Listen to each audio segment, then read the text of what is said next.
10 kakaibang senyales ng serious disease pero hindi natin pinapansin. Number 1 out of 10 na kakaibang senyales yung pagbabago sa kuko. Maraming pagbabago sa kuko na hindi naman delikado pero nakikita nyo tong linyang to. Bowes line ang tawag dyan. Oras na magkaroon ng ganyang linya, ibig sabihin, may malaking pangyayari sa buhay mo na nagpahirap sa katawan. For example, nag-chemo. Meron ding mga ibang senyales sa kuko na importante.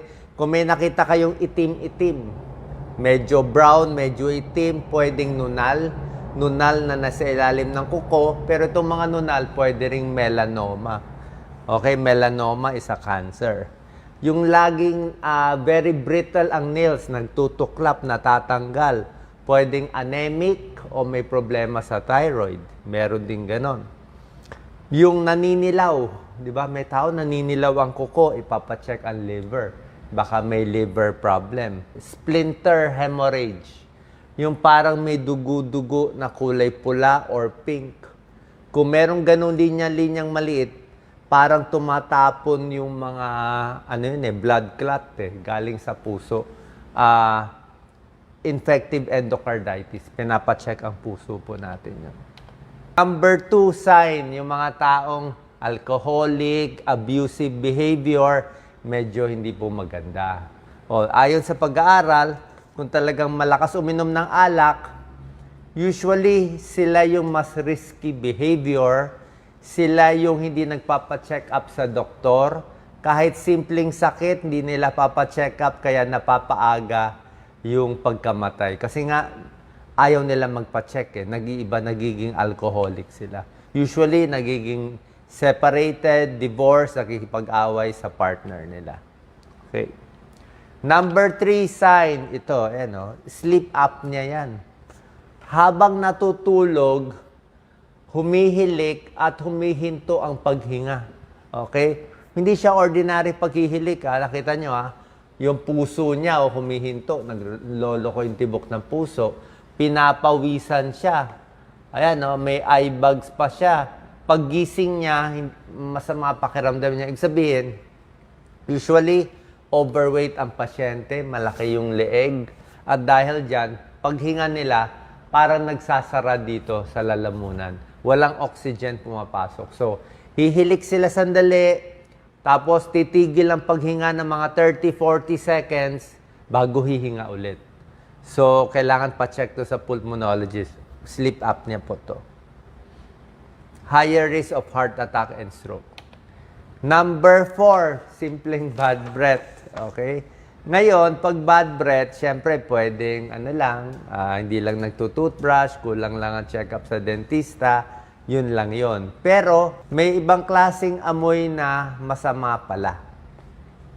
Merong hininga na amoy parang prutas, amoy acetone, ketone breath. Pag ketone breath, pwedeng diabetes yan na hindi na-control. Merong medyo mapanghin na amoy, kidney disease yun, kidney failure, uremic, mataas ang creatinine. May amoy din nakakaiba, liver disease. May amoy na parang nabubulok na amoy, pwedeng pulmonya, bronchiectasis, maraming plema sa baga, pwede rin yun. Okay? Yung mga may GERD, lagi nangangasim, amoy maasim, amoy suka, lagi yung amoy. Pwede rin may problem. So nakita nyo, yung sa bad breath, may iba dyan, kailangan ng check-up ng doktor. Number 5, mabilis ang tibok ng puso. Irregular ang tibok ng puso. Okay? Pag tumatanda, pag humihina na ang puso, either mahina ang puso, wala sa kondisyon, aabot ng 90 beats per minute o 100 beats per minute ang tibok ng puso. Mas gusto natin mga 70 to 80 lang. Okay? Kasi kung masyado mabilis, ibig sabihin, pwedeng mahina siya, mahina ang puso, kulang sa exercise, pwede, o baka may ibang problema na sa heart. Okay? Bakit mabilis ang tibok? Hindi po dapat yan. Papacheck sa cardiologist. Number 6, kita mo to, sense of smell, nawala yung pang-amoy, signal that health is in danger. Okay? Medyo nauso tong nawawala yung pang-amoy dahil sa COVID. Okay, pag sa COVID nawala na pang-amoy, pag gumaling ka, okay naman yun eh. Pero merong mga sakit, lalo na pag edad 50 ka na, edad 60, hindi ka naman nilagnat. Tapos, biglang nawala yung pang-amoy mo. Okay? Ano ibig sabihin nito? Pwedeng may brain problem. Okay? Itong olfactory center natin kasi sa ilong, konektado yan eh. Nasa brain yan eh. So, pwedeng may problema sa utak. Ibig sabihin, pwedeng magkakaroon siya ng Parkinson's disease, pwedeng magkakaroon ng dementia, ulyanin, Alzheimer's disease. Ito, head trauma, ayan, no? Brain tumor, nerve problem, ayan, no? O pwedeng aging process, di ba? So, pag biglang nawala ang pang-amoy, pa-check tayo sa doktor. Okay? Kasi merong pag-aaral, parang unang sign niya na humihina ang katawan. Hindi po maganda. Number 7, sobrang tulog. Ayan, ayaw na magising. Diba? Sabi ko sa inyo, ayaw natin yung kulang sa tulog, masama. Gusto natin mga 7 to 8 hours. Paano naman to? 10 oras na tulog pa rin. O buong araw, halos tulog ng tulog, gigising lang sandali, tapos tulog na naman. Okay? Pag meron kayong nakitang ganyang pasyente, pwedeng medyo bata pa siya o may edad na siya na tulog na ng tulog, kailangan ma-check up. Bakit? Pwedeng mababa na ang blood flow. Mahina na ang daloy ng dugo sa utak. Okay? Baka hindi mo na makausap. Pag kinakausap mo, parang drowsy na siya, parang lasing na ang dating niya. Okay? Sleeping too much, increased risk of heart disease.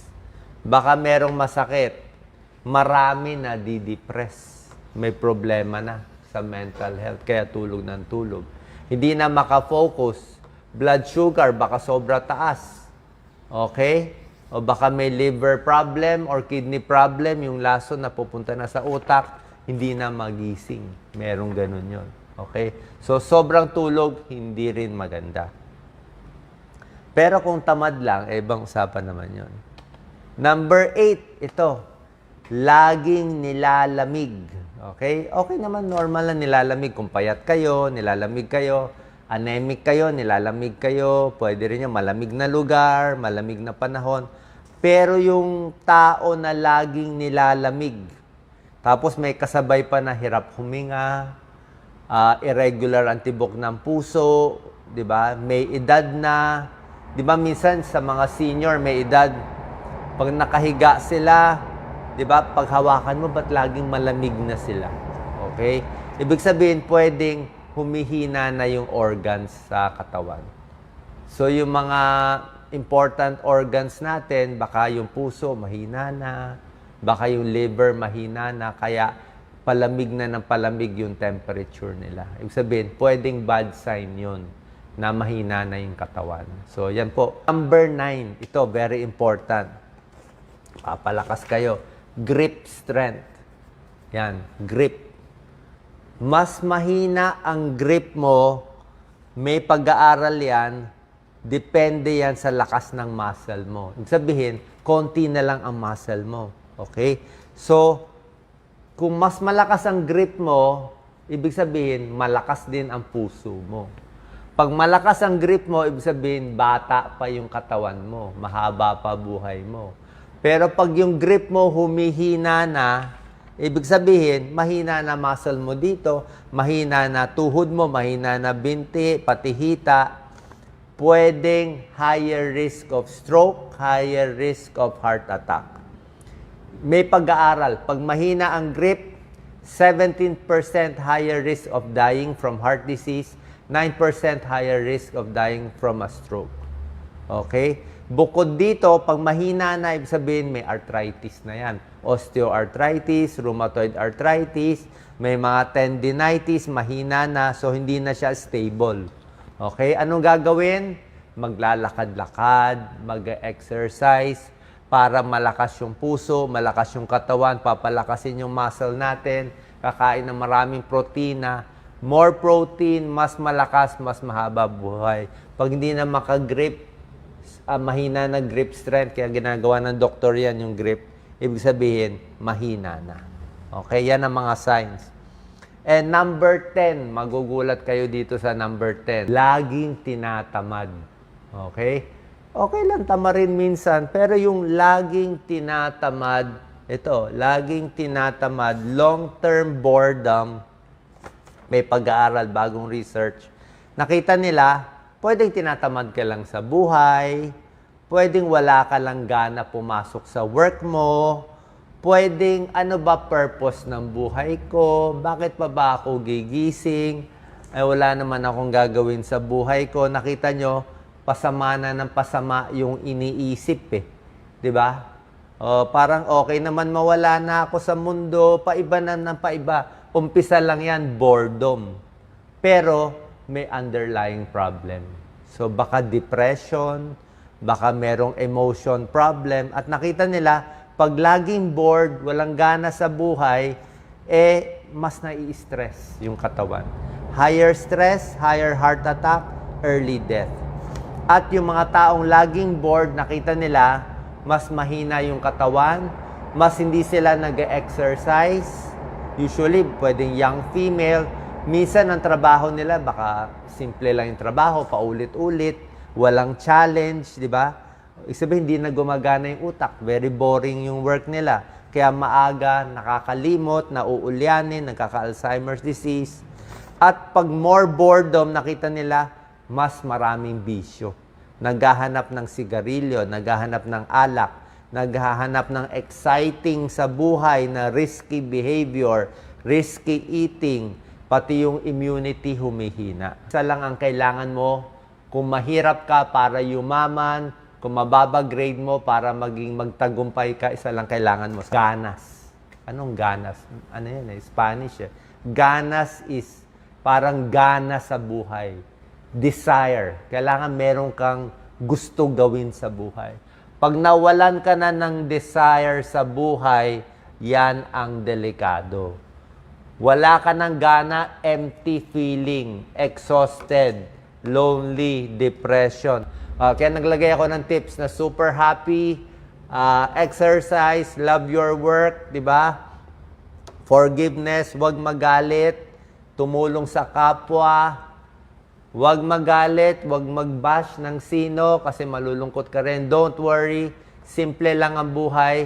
Huwag mag-expect ng marami sa buhay, ha? Kung maliit lang nakukuha, tumulong pa rin ng marami, laging masaya at magdasal palagi. 10 simpleng senyales para at least ma-adjust natin yung buhay natin para maging mas healthy at humaba ang buhay ninyo. God bless po.